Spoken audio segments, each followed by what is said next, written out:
So we've come to India to look at what Google is calling their next billion users, or NBU. This country has 1.3 billion people, and what Google is doing on a number of different levels is trying to get as many people as possible online.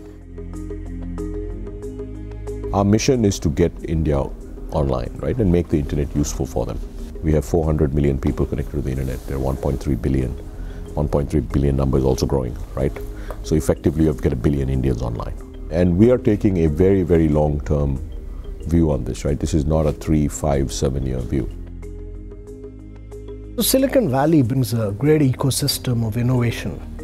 Google is the most innovative company in the world, and it has done a lot of unique work in India. Internet Saathi, spreading education to women. It has done a lot of work with our startups, and it is a highly dynamic, vibrant, energetic company.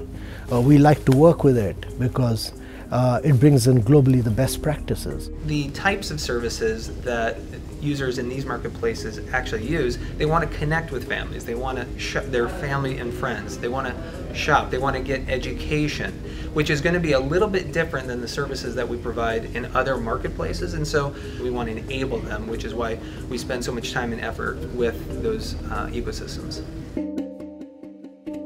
What has changed the picture so dramatically and so quickly in a country like India is that data plans have fallen very, very steeply just in the last year or so, driven by Reliance Jio that rolled out a very, very cheap data plan and signed up hundreds of millions of people onto using the internet for the first time, and then forcing all the other operators to do the same. So this is dramatically going to transform this country.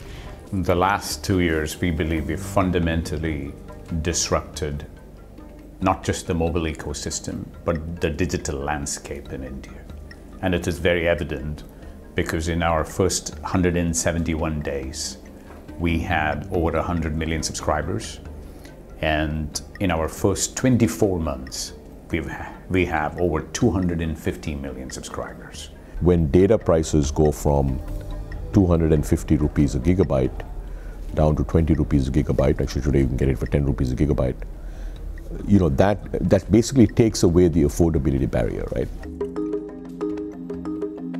The internet is increasingly becoming a mass commodity in this country. And the next big question is, will it be a profitable one? So the way to think about India is there's only a small percentage or smaller part of the population that actually has disposable income. Between $2,000 and $4,000 per capita is when you start having disposable income, but a lot of it goes into things like healthcare, education, a better home, some level of transport, so on and so forth. And then beyond $4,000 is when you start seeing meaningful disposable income that can lead to, you know, whether it's travel, whether it's buying fashion, whether it's buying electronics, or, you know, buying a better phone.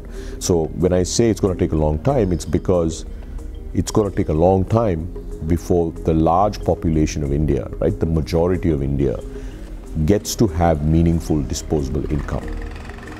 As we see India transform over the years ahead, in some ways driven by this new internet generation, it'll be really interesting to see at what point the country really is able to kind of gain a dividend out of this new internet boom that it's undergoing.